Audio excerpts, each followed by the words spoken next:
My daughter is getting married. Come to the ceremony. After enduring 10 years of harassment from Mike and Jolie, I left their place and moved into my new home alone. 5 years later, I received a call from him. As I listened in shock and confusion, someone revealed a surprising truth to me.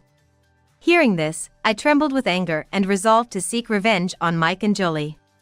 I'll never forgive them. I'll show them what I'm made of. I devised a revenge plan and immediately set it into motion. I am Hannah Smith, am 55 years old. I met my husband, Mike Nathaniel, through a marriage agency.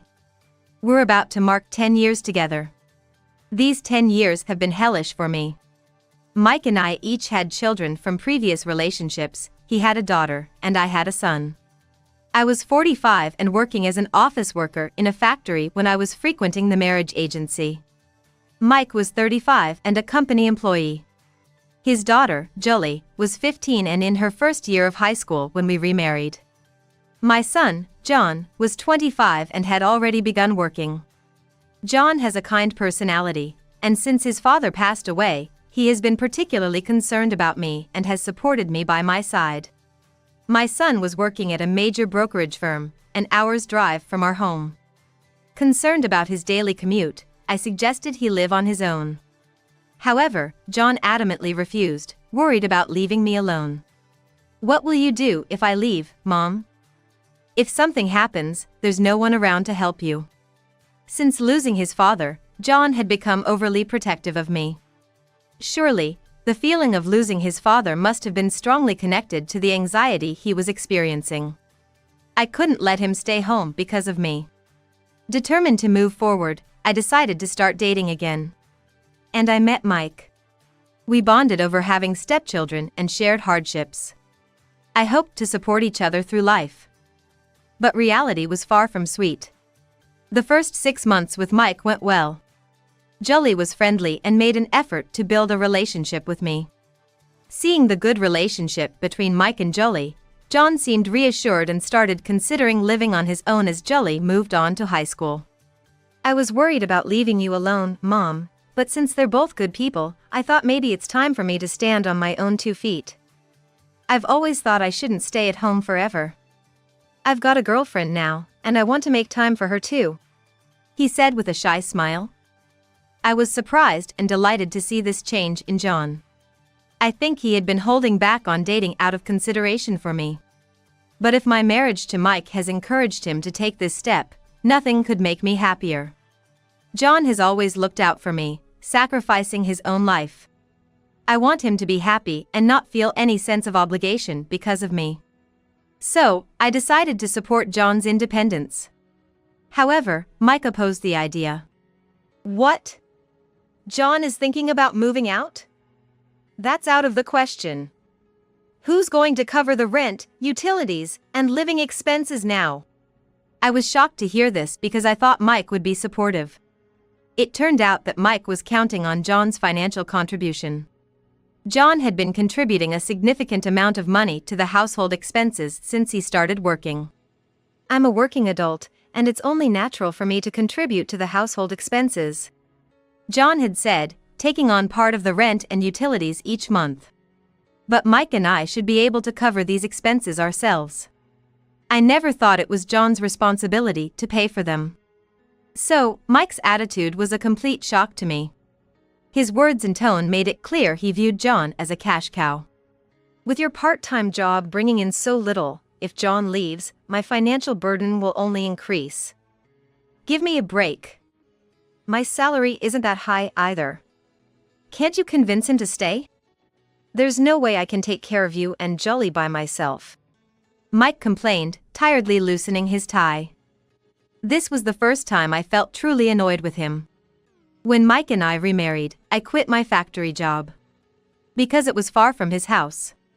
With Jolie's just started her high school life, I couldn't burden her with household chores, so I took on the main responsibility and left my full-time job for a part-time position at a nearby creative cuisine restaurant. We could manage to support Jolie even if we worked together. However, Mike grumbled about his increasing burden and had no intention of allowing John to live independently. I couldn't stand his complaining anymore and cut him off with firm words. Then how about I increase my work hours and earnings? That should take care of your complaints, right? The idea of keeping John at home had never crossed my mind. It's absurd to expect a young adult who can work to take care of his parents. Even if I become unable to work, I refuse to be a burden to my son. We should take care of ourselves. If it's about money, then I'll just have to earn more. With that thought, I glared at Mike, full of determination, but he just sneered at me as if mocking. Increase it if you want, but you better still manage the housework. I'm working full-time, and Jolie's got high school. If you fail to keep up with both, I won't accept it. We have no time for housework. If you can do your job perfectly, earn what John was contributing, and manage the house, then fine, let John move out. But if you slip up even once, I'm bringing John back home, understood? Despite his threatening words, I nodded without yielding. If I could pull this off, John wouldn't have to bear any burden. Then let me face it head on. I couldn't stay silent after being provoked like that. My rebellious spirit got the better of me, and I took up Mike's challenge. After John left, I faced hellish days, both physically and mentally. The household chores increased, including making lunch for Jolie now that she was in high school. She made an unexpected choice to join the volleyball team instead of something related to fashion design, as she had said. Her appetite increased, and the workload more than doubled, piling more on my shoulders. Hey, why does this fabric softener smell different from usual? I told you, use this one for my clothes and that one for my gym clothes. Jolie, now more particular since starting high school, complained. As a regular member of the volleyball team from her freshman year, her personality became harsher, and taking out her stress on me became a daily routine. I'm sorry. I'll be more careful next time. You're so useless.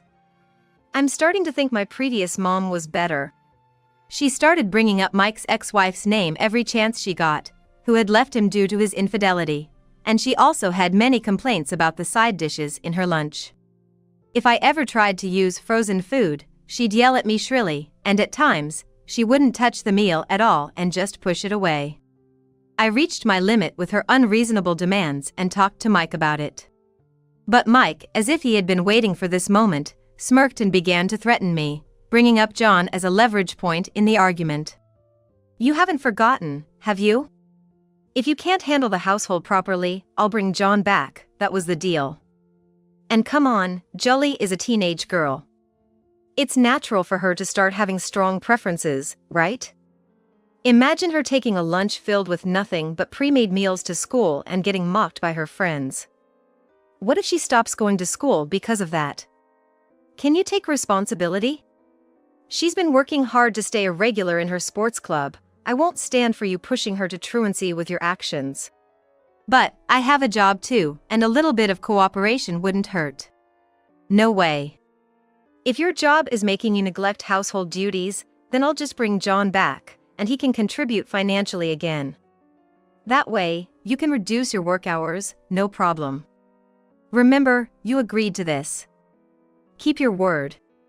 If you can't, then arrange for John to come back. That's the end of it. Whenever something happened, I was threatened, using John as an excuse, and those days continued. Consequently, I found myself unable to think of any other way to endure this life within an environment where I couldn't confide in anyone. I've had enough. Just when I began to wish I could disappear from this world, things took a turn. At the brink of mental and physical exhaustion, I finally collapsed at work. Hannah, we appreciate your hard work, but you're clearly pale. Everyone's worried about you. Is something going on at home? If the job is too much, just say so. We don't want you to overwork yourself. We can adjust your working hours anytime. After collapsing from exhaustion, I was allowed to lie down in the office lounge. As I cried, feeling pathetic for struggling on a path I chose myself, the boss came to comfort me, and I broke down in tears. When my coworkers and other employees heard the commotion and came to check on me, their concern was evident. Yet, I couldn't bring myself to discuss my home life with anyone. I was afraid of being judged.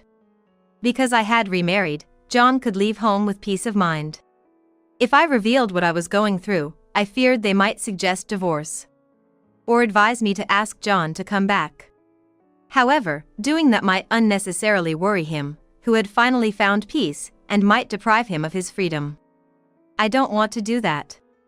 I don't want to burden him any further with my issues. That's why I couldn't share anything about Mike and his behavior with anyone. I wanted to speak out but couldn't. Trapped in this dilemma, I continued to endure this life for 10 more years. Even after graduating from high school, Jolie didn't move out and went to a vocational school for fashion design, aiming to become a fashion designer. She studied there for 2 years and then got a job at an apparel manufacturer. Throughout, the harassment continued, and now she even began to criticize my clothing, hairstyle, and makeup. "Mom, you really have no sense of style, do you? The outfit you wore to PTA meeting was particularly bad, you know? I got teased by my friends afterward. Considering you have a daughter aiming to be a fashion designer, couldn't you put a little more effort into dressing up? That's probably why Dad doesn't see you as a woman anymore." Jolie kept ridiculing me like this day after day. But I just endured it, unable to talk back. Since John left, no matter how much money I put into the house or how perfectly I handled the chores, Mike never made time for us as a couple. It was more like living as a maid than a family member. Just as Jolie said, over these 10 years, he never treated me as a woman. I've had enough. I can't stand this life anymore. I want to escape right now. I've reached my limit.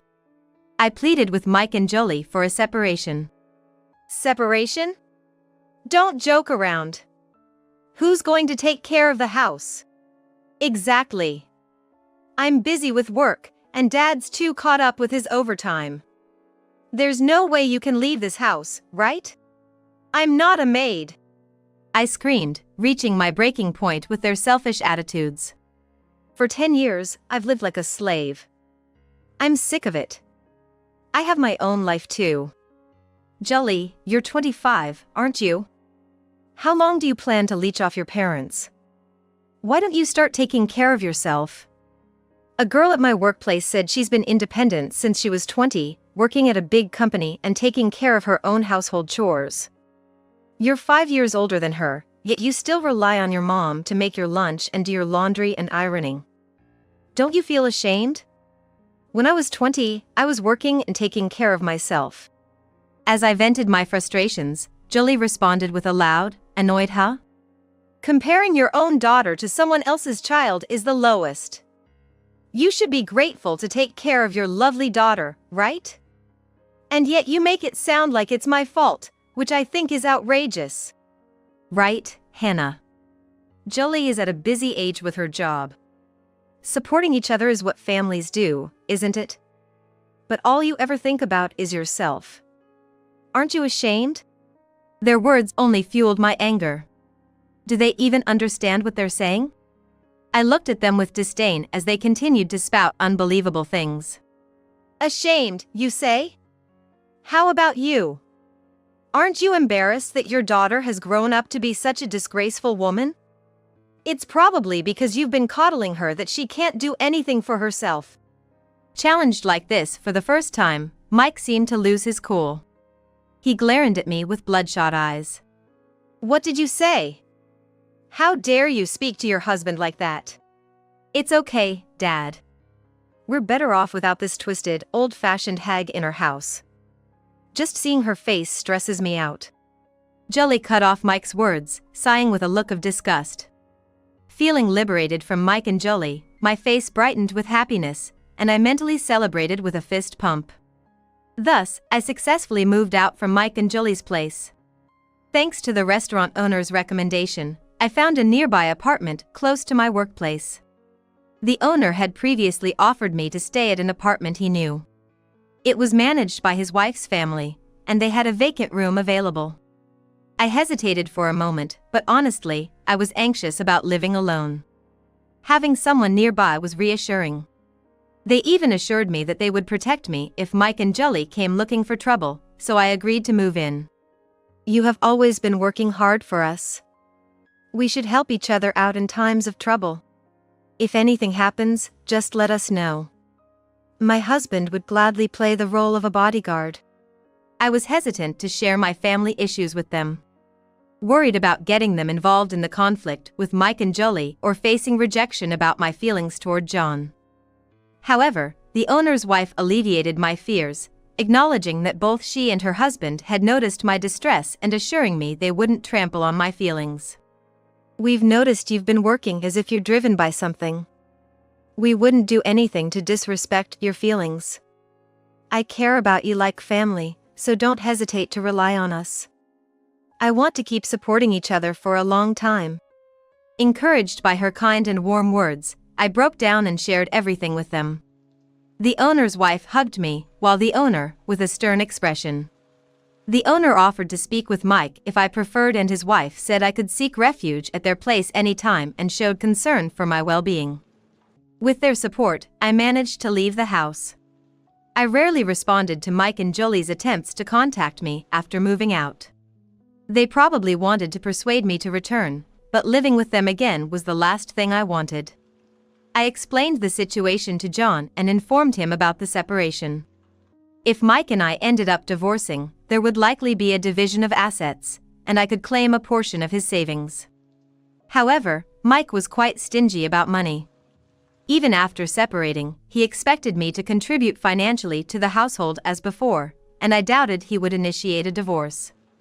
As long as they could maintain their lifestyle without me, they probably saw no issue with the arrangement. However, my plan didn't end there.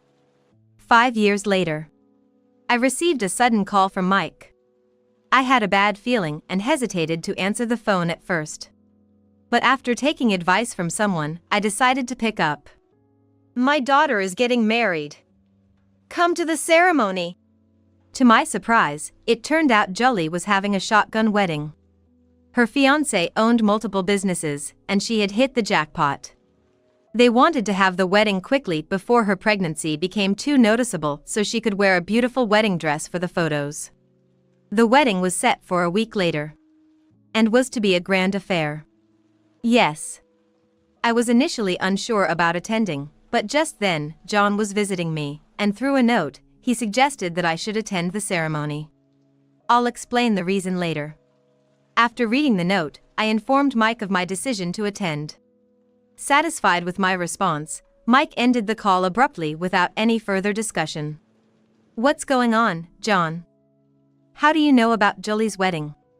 I turned to John after the call ended and pressed him for details. As it turned out, John had informed me about the wedding just minutes before Mike's call.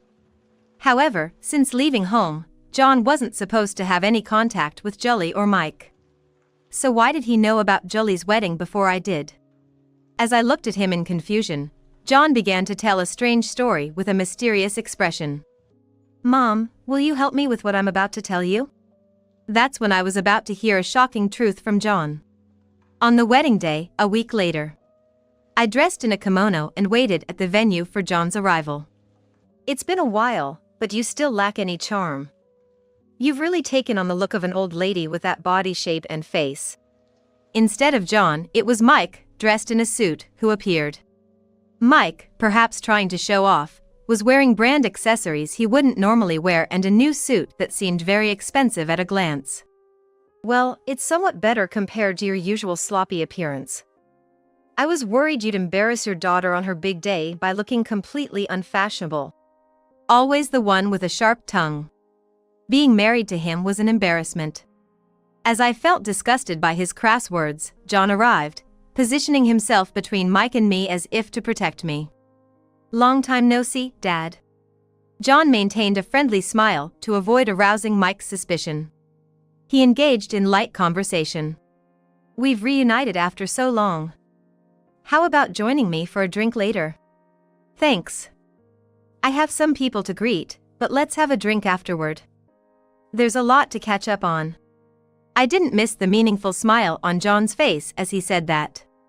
It seems that Mike hasn't noticed John's behavior like that, as the three of them proceed into the venue together.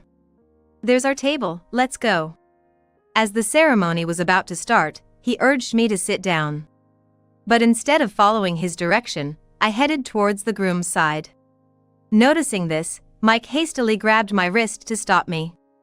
"Where are you going?" "Our seats are over there." "Please don't embarrass me." "What are you talking about?" I shook off Mike's hand and glared at him coldly. At that moment, aggravated by my behavior, Mike glowered back at me. "Ah, there she is. Hannah, over here, this way." "What?" Surprisingly, the restaurant owner and his wife from the bride's side noticed me and called me over, pulling me away from Mike. Mike, unable to grasp the situation, stood agape, confused. Jolie, who had been watching from the sidelines, seemed surprised and hurriedly leaned out of her seat to explain. That person is my mother, and I think she's supposed to be on my side." With Jolie's appearance in her bridal gown, the venue became abuzz. Everyone's gaze turned our way, wondering what was happening. Hannah is supposed to be on my side of the seating. After all, I was the one who invited her. The groom, emerging from the sidelines, surprised Jolie with his statement. Both Jolie and Mike, unable to comprehend, looked astonished and turned their gazes between the groom and the restaurant owners. The guests at the venue, also confused by the situation, exchanged looks, wondering what was going on. "Why do you know about Hannah? And why is she on your side?" "Well, it's natural you wouldn't know. The person you're planning to marry is my son, and Hannah has been working part-time with us." "What? You're kidding!" Mike and Jolie were shocked by the revelation. The groom, the restaurant owner's son and John's boss. He had made a name for himself in business after leaving home post-high school and learning stocks on his own. John, admiring the groom's achievements, joined his company. I initially knew nothing of this, but it turned out the groom and John's girlfriend were childhood friends. When John heard about the wedding and the bride's name, he informed me. And so, after hearing the story, I explained the situation to the boss and the others, and that's how they helped create this situation. I was surprised when John told me. "I couldn't believe John's close friend was about to marry someone as despicable as you," I remarked, causing a murmur and whispering of gossip about Jolie to spread among the guests. A flustered Jolie attempted to retort but stopped herself, likely due to the groom's presence, and instead offered a strained smile and a polite response. "Mom, please stop making such terrible jokes here. It's making everyone uncomfortable." "That's right, Hannah. There are things you shouldn't say," Mike said with a strained smile, approaching me. John stood in front of me protectively, looking down at Mike with a resolute stance. Over 6 feet tall, John's presence made Mike step back in fear. "So, all those things you've regularly said to me, were they supposed to be the right things to say?" I signaled to a staff member at the venue, who understood the cue and turned off the lights. Then started playing a video on the screen. The next moment, as Mike and Jolie saw the video, their faces went pale, and the entire venue was in shock. The video showed the time when I lived with Mike and Jolie, capturing moments of them verbally abusing and harassing me. "What is that? Isn't that bad? The boss's wife, is she really like that? Is the boss okay with marrying her? That's surely problematic, right?" The venue erupted with voices criticizing Jolie and expressing concern for the groom. Mike yelled at the staff to stop the video, and Jolie, in her turmoil, covered her mouth with her hands, trembling. "What is the meaning of this? Are you trying to ruin my happiness? Ruin your happiness?" Upon hearing those words, John's voice trembled with anger, and he seemed on the verge of confronting Mike with his forceful tone. "Did you ever care about Mom's happiness? Huh? Oh no!" John is usually mild-mannered and friendly. He grew up to be a person with a generous spirit, rarely getting angry and usually able to laugh off most unpleasant situations. However, this incident involved me, his mother, and the president of the company he works for, who is also a dear friend. For John, it was intolerable to see 2 innocent people being harmed by Mike and his cohort. He must have been unable to contain his anger. Intimidated by John, Mike let out a pathetic cry and sat down abruptly, trembling with fear. Jolie, regaining her composure, realized she had to address the situation. She approached the groom, pleadingly, with a weak demeanor. "I admit, I was a terrible daughter until Mom left. But I've changed since this baby came along. I've learned the importance of caring for people. Now, I want to cherish you and our baby. Please believe me. You're this child's father, so you must be prepared to raise it together, right?" Jolie decided it was hard to deny the evidence shown in the video. Jolie, showing an attitude of having learned from her past mistakes, looked up at the groom with tearful eyes. She was not unattractive. Perhaps believing she could turn the situation around with her tears. However, her last statement was a mistake. As if waiting for those words, John approached Jolie with a sly smile. "It's useless to pretend you've changed now. Unless you show proof that the child's father is indeed him, no one will believe your words." "What are you talking about?" Jolie's tears disappeared instantly, replaced by a cold glare at John. John then began to explain the situation loudly enough for the entire venue to hear, cornering Jolie. "Actually, I've been informed about how you met him, the likely date you conceived the child, and other details. But something didn't add up. Because, you see, he's sterile." "What?" The room buzzed with shock. Jolie, caught off guard by this revelation, was visibly stunned. "I was surprised when he consulted me about being sterile. I wondered how a man who hadn't undergone any treatment or surgery could have a child. We researched a lot, but it just wasn't possible. Further tests confirmed the same results. It became clear that you were plotting something when we found out the other party was you. Did you really think you could deceive him for his wealth?" Jolie was thrown into disarray, realizing her plan was exposed, and the guests looked at her and Mike with disdain. "By the way, we know who the father of your child is. It turns out you've been involved with an employee from your own company. It would be problematic if the child were from a married man, right? I'm actually good friends with your company's executive director. We often go out drinking together. He knows the groom and is even here today. You probably thought you could explain your way out of this situation since the groom is the company president. But unfortunately, your lack of thorough research has led to this downfall." Jolie hung her head in frustration, and Mike's face turned pale. There was no way out of this predicament. "You really had me fooled." "No, this is..."